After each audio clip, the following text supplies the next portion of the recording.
Good morning, good afternoon, good evening, wherever you are on this planet, and welcome to our SETI Live. My name is Franck Marchis. I'm a researcher at the SETI Institute. And today we are going to talk about a very interesting topic in the field of planetary defense, specifically on how we can keep track on bolides using satellite images. For this discussion, we invited Jeff Smith. Hi, Jeff. Hello, everyone. Hey, Frank. So Jeff is a data scientist at the SETI Institute. You probably know Jeff already. You have seen him talking a lot about his previous work in the field of planetary transiting exoplanet. Jeff has been involved in data processing and planet detection algorithms for the Kepler and the TESS mission. And today he's going to talk about bolide detections because he has a paper published in Icarus recently called An Automated Bolide Detection Pipeline for GOES, GLM. And we are going to talk about that and how this project came from an idea. I do remember, Jeff, you mentioned this project to me 2 years ago, something like that, to a paper which is now published. So let's go straight to the point. I remind our viewers that they can tell us where they are watching us from and also listen to us for a while. And if you have any questions for Jeff and I, let us know and we will take time to answer to your questions. So Jeff, what is this instrument that you have been using? I mean, I know you for using TESS and Kepler, so I'm very interested to know what was the goal of the project and what database you use for this project. Sure. So so what are we doing here? We're trying to find bolides, which are basically bright meteors. And if you like, I could start with a slide explaining what a bolide is. Yeah, go ahead. Okay, let me show that. So just to give you a little context as to what we're looking at here, we have things that are out in space that aren't planets, that aren't minor planets or anything. We just call them asteroids. And they're not necessarily orbiting the sun, but they usually are. And you can also have comets, which are things that are giving off lots of gas. So those things are out there. Once they start to fall into the Earth's atmosphere, or the atmosphere of some other object, they're called a meteor. And once an object that's usually small just gives off a little bit of light as they go through the atmosphere. But if it's a larger object, it can be what's referred to as a fireball, basically a meteor that gives off a lot of light into the atmosphere. If you have something that's even bigger, it's called a bolide. And a bolide is basically a very large meteoroid or some object that's barreling through the atmosphere that's giving off a lot of light. And then at the end, it explodes in the atmosphere, producing this bright flash of light. And here's a picture on the lower right of somebody who captured a bolide of something streaming through the sky, and then right at the end, it kind of explodes, and not really anything hits the Earth. If something does hit the Earth, then it's referred to as a meteorite. But in many cases, this stuff just kind of burns up in the atmosphere. So we're using a satellite to try to detect these things. And the satellites themselves are actually weather satellites.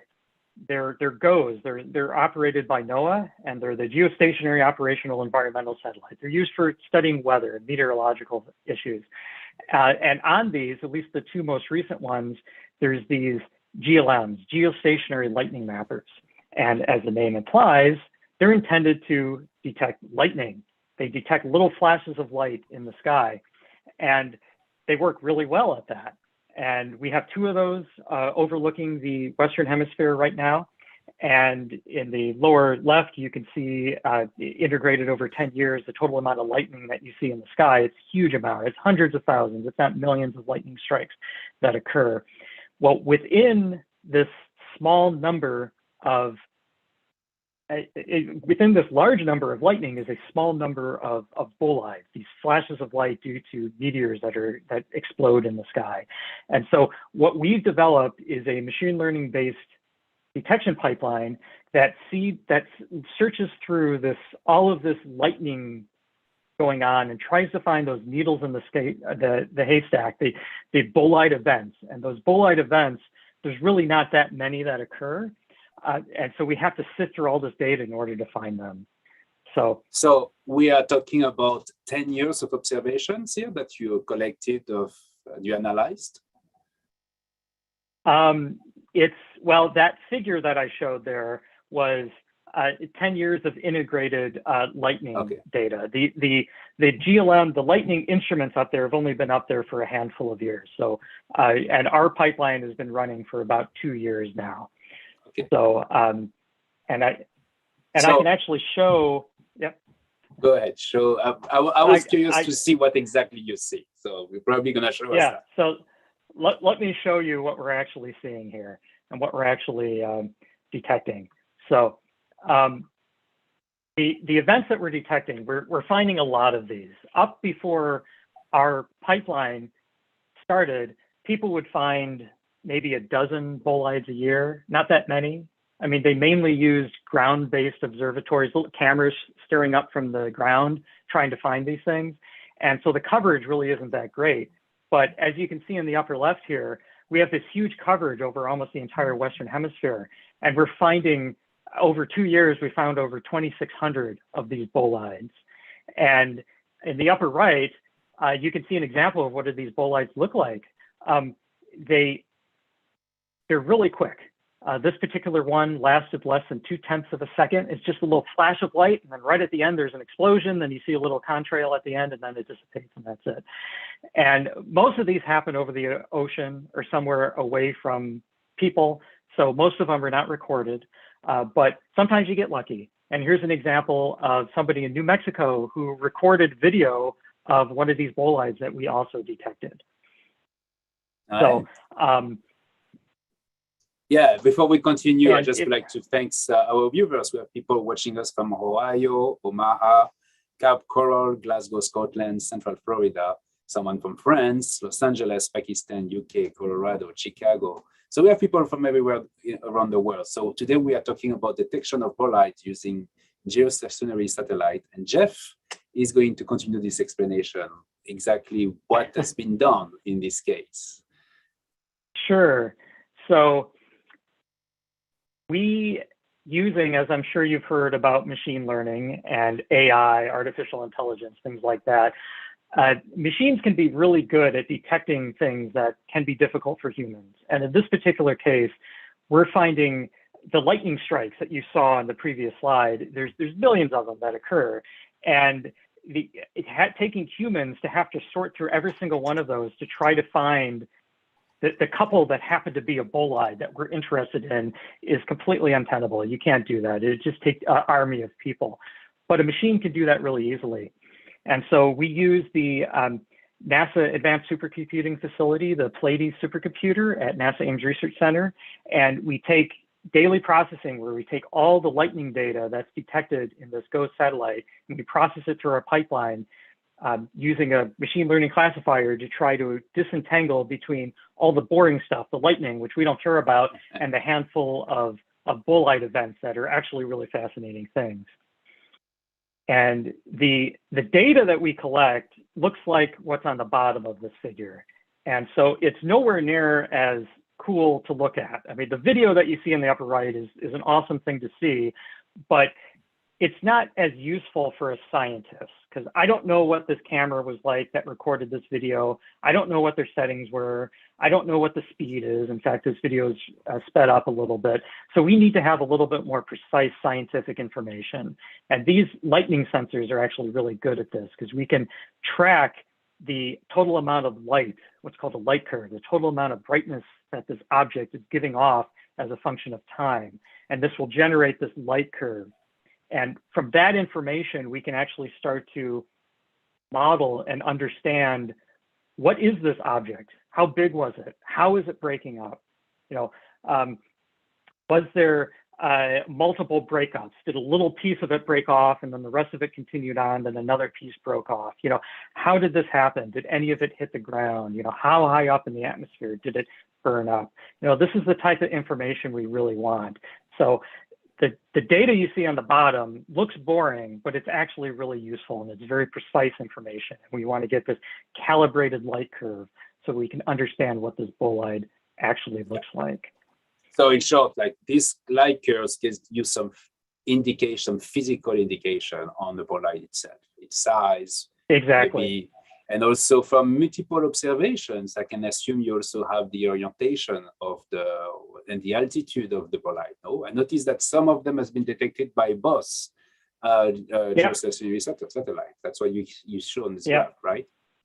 Exactly. So the two GOES satellites, they're not right on top of each other. They're one's more over South America, and then the other one's over the Pacific Ocean. But there's an overlap region, and so in this overlap region, if we record a trail of a bolide in both of them, we get a stereo detection, and therefore we can actually reconstruct the path of this event.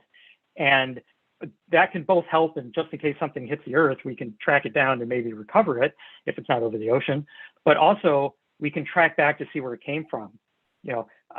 What was the orbit of this object before it came into the Earth, which is really important for studying the evolution of the solar system. So I think you have one slide kind of give us the big picture. This is very interesting research because it's new. But what is the need for that? Why do we care so much about bolides? Exactly. Why? I mean, it's a cool picture in the upper right, but why do we want this precise data? So we're not concerned about things that are this size. This little tiny bolide you see in that video, that didn't even hit the Earth. It was maybe the size of a softball or something, just a little tiny thing. It just burned up the atmosphere, no big deal. It needed a pretty light in the sky, and that was it. But on occasion, a bigger one hits. And sometimes these bigger ones can be really big.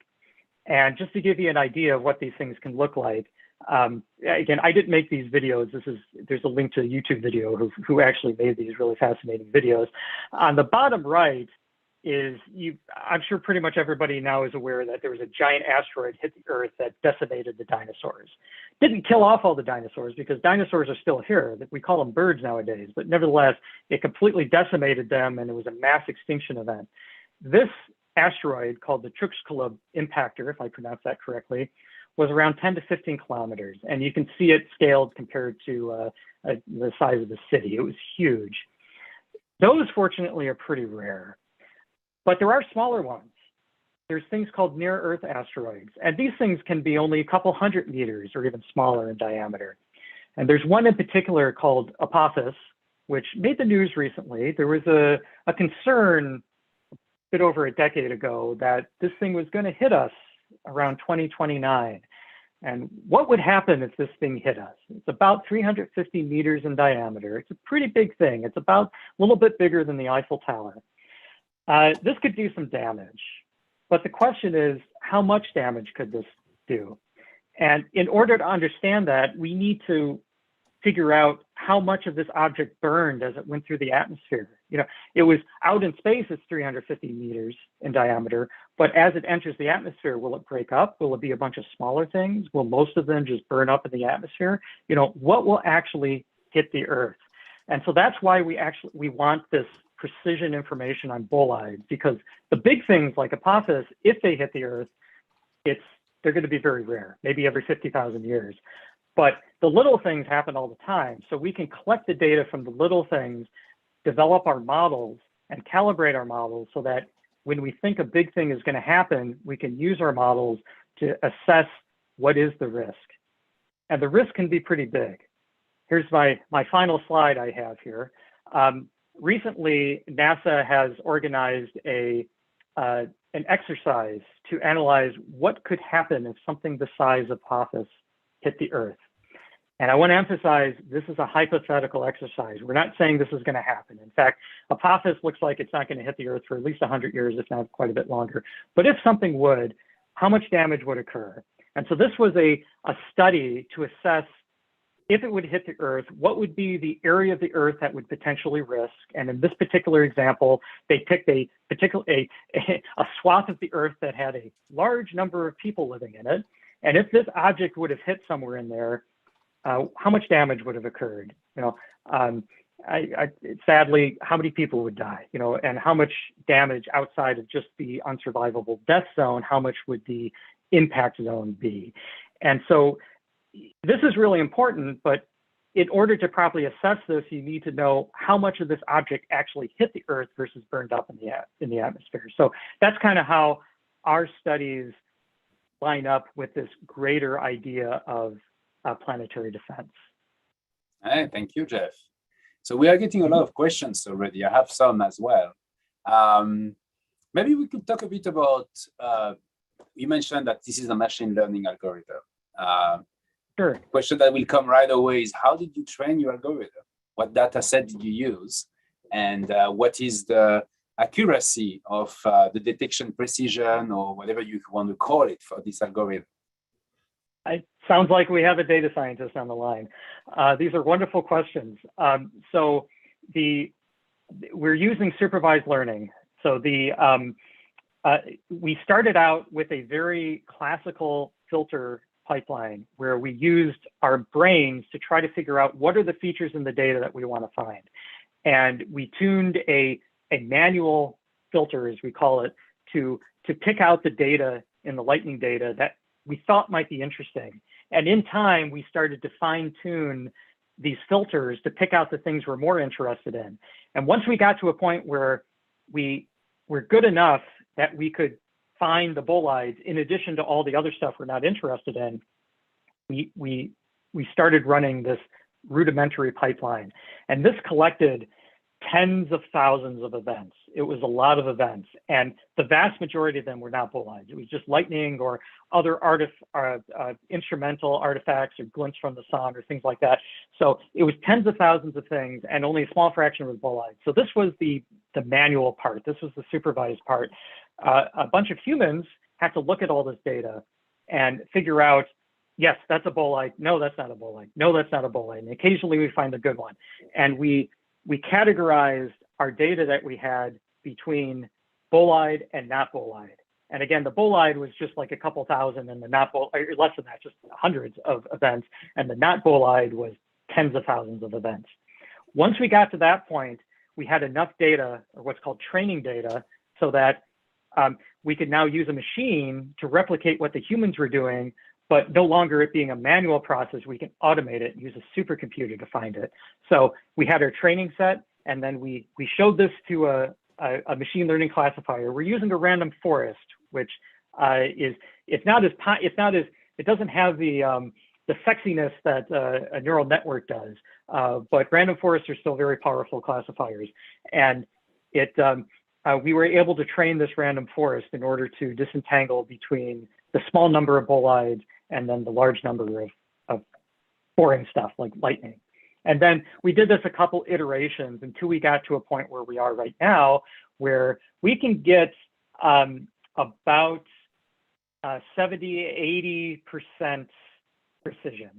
So 4/5 of all of the events we find are actual bolides.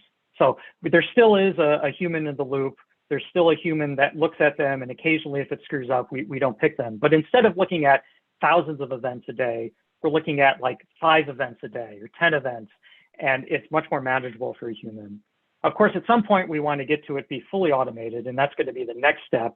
And since this pipeline has been running for 2 years now, we should be able to get to a point where we don't even need a human at all to cross-check that. It just automatically, we just post them on the website. So could we dream that to have one day this algorithm on board one of the satellites, so we have real-time bolide detection?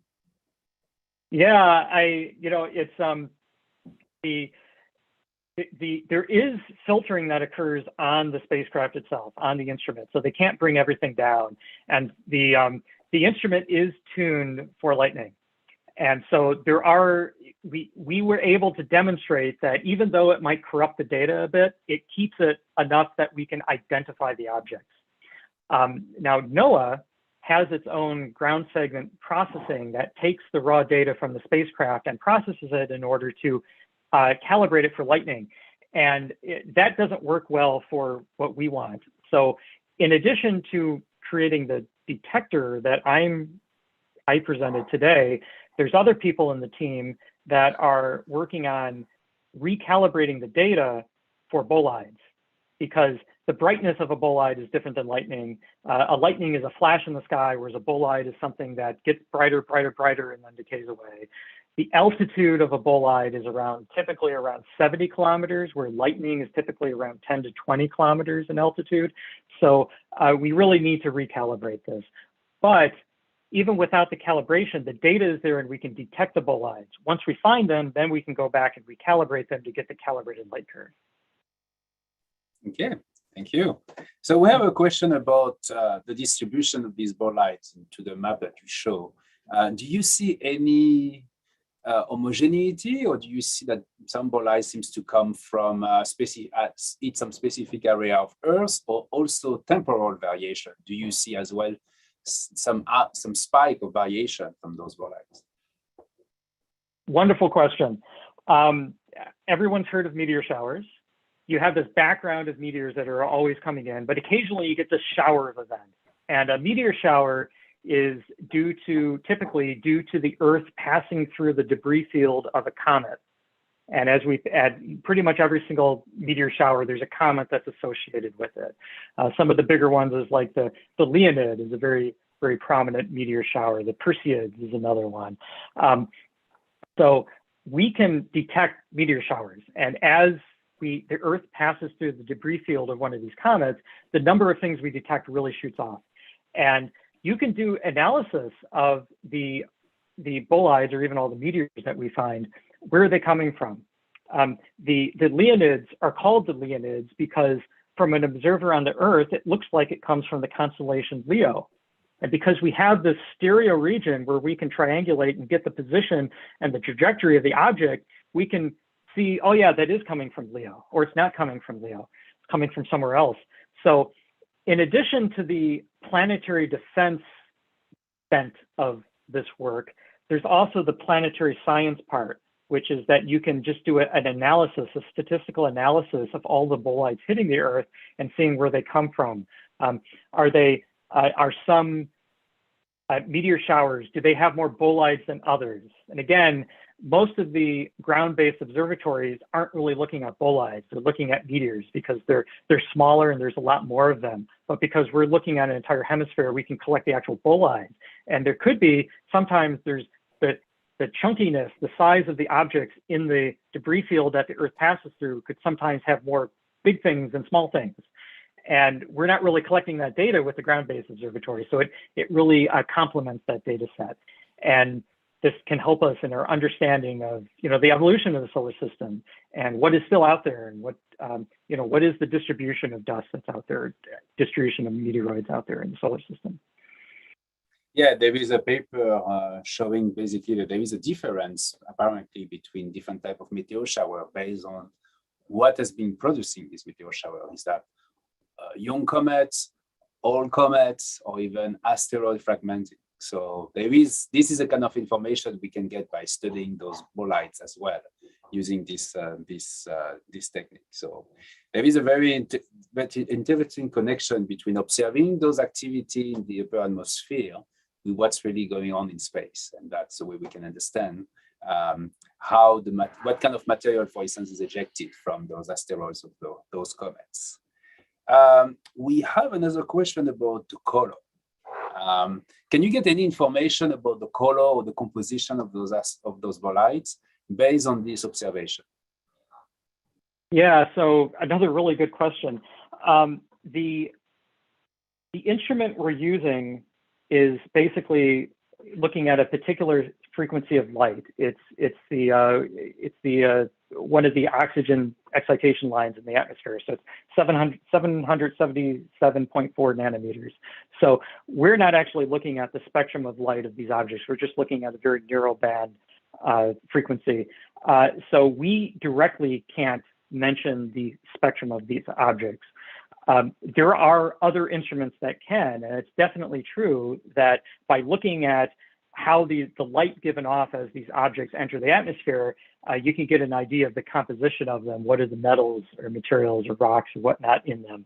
So it's an important aspect of this work, but it's not actually something we can study because we're looking at kind of a monochromatic color of light. But nevertheless, because we're looking at this at 50 milliseconds. Our cadence of data is 50 milliseconds. So we can get a very precise understanding of the evolution of the brightness of the object. And just from that, we can get an understanding of the composition and how it's breaking up in the atmosphere. Hey. So this is a question that I have myself, personal question. So you use GOES 16 and 17 satellites. There is more geostationary satellites because every country basically has a developed country has a geostationary satellite. So did you check around if there is another type of instrument you could use to do the same analysis for other geostationary satellites? Wonderful question. NOAA, who put up the GOES satellites, are not the only people that are putting up lightning monitors. There is the ESA in Europe is putting up a lightning monitor, which is going to go up very soon. Its name escapes me at the moment, but that's going up very soon. I know the Chinese are also putting up some. So the hope is in time, we'll have all around the entire Earth, we'll have these geostationary satellites. And it maybe in 5 years, we're going to pretty much have this, where we're going to have their lightning monitors monitoring the entire globe.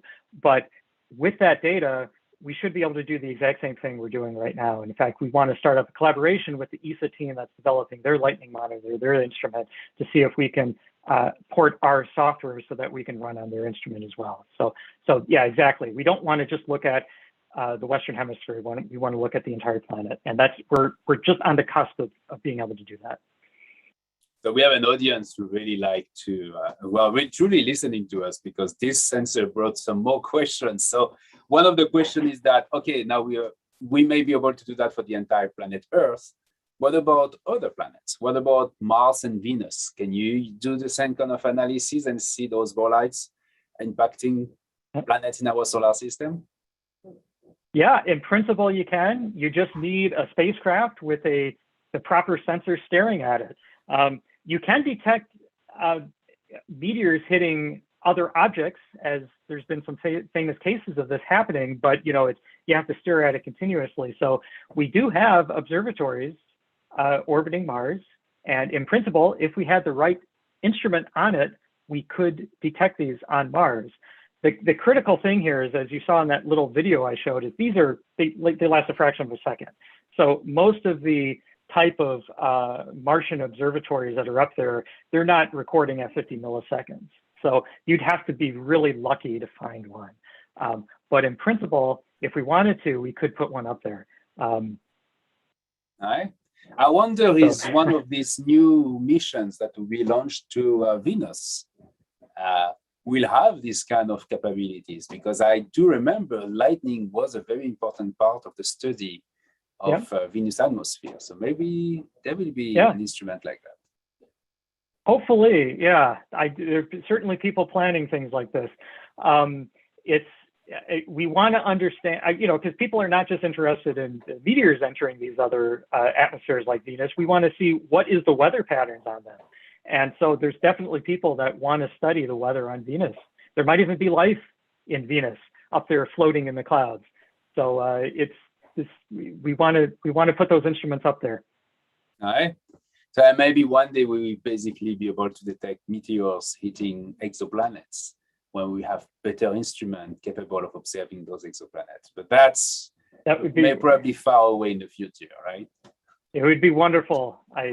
We're on the cusp of directly imaging, Earth-sized planets. We can directly image larger planets, and if we can get to a point where we can study the atmosphere of those planets, not just the lightning, the clouds, but also studying the amount of debris that's hitting that atmosphere, that has big implications on the survivability of life on that planet.